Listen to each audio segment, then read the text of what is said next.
Hi! வாங்க பீக்கங்கா கடைசல் எப்படி பண்ணுறதுன்னு பார்க்கலாம். இது என்னோட ஸ்டைல்ல. ஸோ ஈஸியா இருக்கணுன்றதுக்காக இந்த தடவ குக்கர்ல பண்ணுறேன் நானு.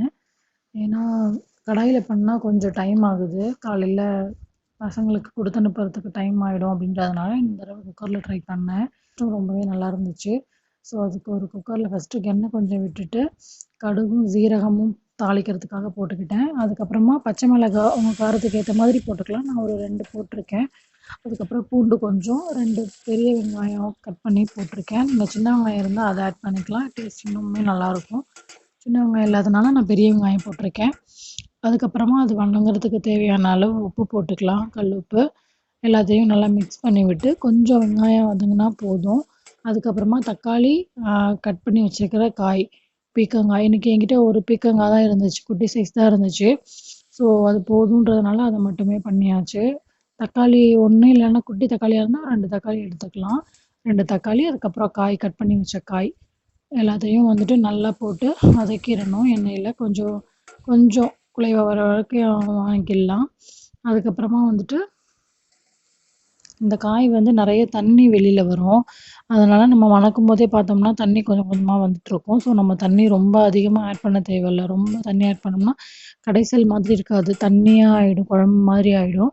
அதனால நம்ம ஓரளவுக்கு தண்ணி ஆட் பண்ணிக்கிட்டா போதும். அதுக்கு ஃபர்ஸ்ட் வந்துட்டு நம்ம மஞ்சத்தூள், அதுக்கப்புறமா மிளகாத்தூள் நம்ம வேணும்னா போட்டுக்கலாம். காரம் எப்படி இருக்குன்னு செக் பண்ணிட்டு போட்டுக்கலாம்.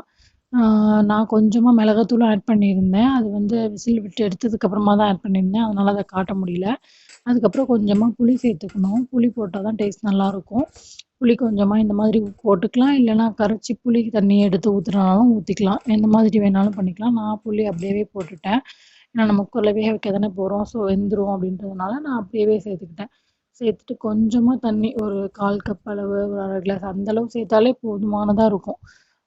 ஒரு 4 விசில் விட்டு எடுத்துக்கலாம். நல்லா வெந்துரும் அப்போ காய் வந்து. நம்ம அது ரொம்ப ஹார்டா இருக்காது. ஸோ மத்து வச்சு ஈஸியா கடைஞ்சிடலாம் நம்ப. நான் மிக்ஸியில போட்டா ரொம்ப சாஃப்ட்டா ஆயிடுது. அந்த மாரி ஆக வேண்டாம் அப்படின்னு சொல்லிட்டு தான் கொஞ்சம் கொர கொரப்பா இருக்கட்டும்ன்றதுனால இந்த தடவ நான் மத்துல ட்ரை பண்ணி பார்த்தேன். எனக்கு ஈஸியா தான் இருந்துச்சு. ஸோ மத்து வச்சே கடைஞ்சு விட்டாச்சு. கொஞ்சம் சூட்டோடயே செஞ்சதுனால ஈஸியா இருந்துச்சு. நான் கடைஞ்சிட்டேன் முக்காவாசி. அதுக்கப்புறமா திரும்ப அடுப்ப ஆன் பண்ணிட்டு வச்சு கொஞ்சம் கொதிக்க விடுவேன் நானு.